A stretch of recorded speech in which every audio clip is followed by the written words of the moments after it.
Nelson Mandela, The Personal Sacrifices Behind the Icon, Part 2, Winnie Madikizela-Mandela, The Unseen Strength Behind the Icon.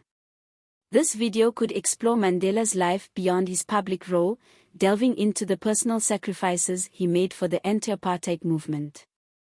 It would cover his early years, his dedication to justice, and how his activism affected his family relationships, particularly his marriage to Winnie Madikizela-Mandela and the impact on his children. The video could also reflect on how Mandela's family life added depth to his character, showing the human side of a global icon. 2. Winnie Madikizela-Mandela, 1958–1996. Winnie Madikizela-Mandela, often referred to as the Mother of the Nation in South Africa, was a prominent anti-apartheid activist, politician, and the second wife of Nelson Mandela. Her life was marked by fierce dedication to the fight against apartheid, but also by controversies and hardships that made her one of the most complex and polarizing figures in South African history. Early life and background. Full name, Nomzamo Winifred Zenu Madikizela. Born, September 26, 1936, in Bizana, a rural town in the Eastern Cape, South Africa. Parents, her father, Columbus Madikizela, was a history teacher, and her mother, Gertrude, was a domestic science teacher. Education, Winnie was a bright student and later moved to Johannesburg, where she studied social work at the Jan Hofmeyer School of Social Work, eventually becoming the first qualified black social worker in South Africa at the Baragwanath Hospital in Soweto. Meeting Nelson Mandela. In 1957, Winnie met Nelson Mandela, a young lawyer and anti-apartheid activist, at a bus stop in Soweto. Mandela was already involved in the struggle against apartheid and was an influential figure within the African National Congress, ANC. Despite their 18-year age difference and the significant risks involved with associating with Mandela, Winnie was captivated by him, and the two quickly fell in love. They married in 1958, a year after they met. Early activism and impact of Nelson Mandela's imprisonment. Winnie's involvement in the anti-apartheid struggle began soon after her marriage to Mandela. However, their time together was brief, as Mandela was arrested in 1962 and sentenced to life imprisonment in 1964, following the Rivonia trial. Winnie was left to raise their two young daughters, Zenoni and Zinziswa, Zinzi, largely on her own. After Mandela's imprisonment, Winnie continued his legacy, becoming an activist and a symbol of resistance in her own right. Her political activities made her a target of the apartheid government, leading to constant police harassment, detention, and torture. She was repeatedly arrested and faced years of surveillance and persecution, banishment and torture. One of the most defining and challenging periods in Winnie's life occurred in 1977 when she was banished to a remote town called Brandfort in the Orange Free State. She lived under constant surveillance and endured severe restrictions, such as a ban on public gatherings and a curfew that confined her to her home. Despite these limitations, Winnie continued her activism, establishing a clinic, helping organize a local youth club, and mentoring young activists.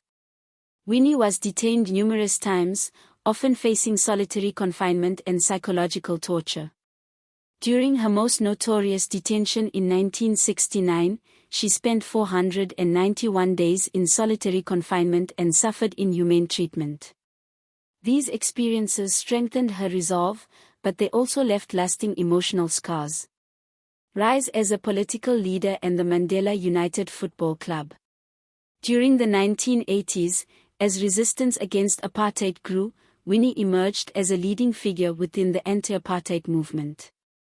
She became a powerful symbol of resilience and was affectionately known as a Mother of the Nation. However, her actions during this period were controversial. She became associated with the Mandela United Football Club, a group of young men who acted as her personal bodyguards but were also accused of intimidation and violent acts, including assaults on suspected informers and activists who challenged her authority. This led to allegations of human rights abuses against Winnie. The most infamous incident involved the kidnapping and murder of Stompie Sepe, a 14-year-old activist who was suspected of being an informer. Although Winnie denied direct involvement, she was later convicted of kidnapping and assault in connection with the case, which damaged her reputation and strained her relationship with the ANC. Relationship with Nelson Mandela and divorce. When Nelson Mandela was released from prison in 1990, the world watched as Winnie joined him in a historic walk out of Victor Verster prison. The couple initially presented a united front, but years of separation and differing experiences during Mandela's imprisonment had created deep rifts between them. Winnie's political approach had become more radical and militant, whereas Mandela sought a path of reconciliation and diplomacy. Their marriage, marked by both love and tension, eventually ended in divorce in 1996. The separation was painful, but Mandela continued to respect Winnie's contribution to the anti-apartheid struggle. Despite their divorce, Winnie retained the Mandela name and continued to be a significant political figure. Political career and legacy. After apartheid, Winnie held several positions within the ANC and South African government. She served as Deputy Minister of Arts, Culture, Science, and Technology in Nelson Mandela's government but was dismissed due to allegations of misconduct. She continued to be active within the ANC Women's League, even serving as its president. Throughout her later years, Winnie remained a popular figure among poor and marginalized communities in South Africa, who saw her as a symbol of defiance against oppression and inequality. While her reputation was complicated by accusations of violence and corruption, she was widely admired for her courage and willingness to confront injustice. Controversies and redemption.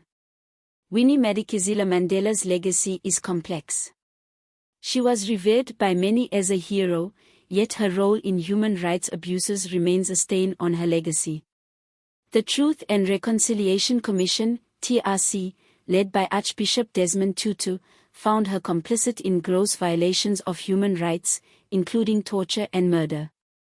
She acknowledged some mistakes but insisted on her commitment to the struggle. In her later years, Winnie received renewed recognition for her contributions to the liberation struggle. Many South Africans, particularly younger generations, remembered her resilience, empathy for the oppressed, and defiance against white supremacy. She continued to be a vocal critic of social inequality, corruption, and government failures. Death and legacy. Winnie Madikizela-Mandela passed away on April 2, 2018, at the age of 81. Her funeral was a national event, with South Africans from all walks of life gathering to pay their respects. In the years since her passing, her role in South Africa's history has been reevaluated, with many recognizing her as a complex and courageous figure whose contributions to the anti-apartheid struggle were essential. Her life is remembered as one of immense sacrifice, resilience, and controversy. Despite her flaws and the complexities surrounding her activism, she is remembered as a formidable force who stood firmly for the rights of the oppressed, leaving behind a legacy that continues to inspire debates on justice, forgiveness, and the true cost of freedom.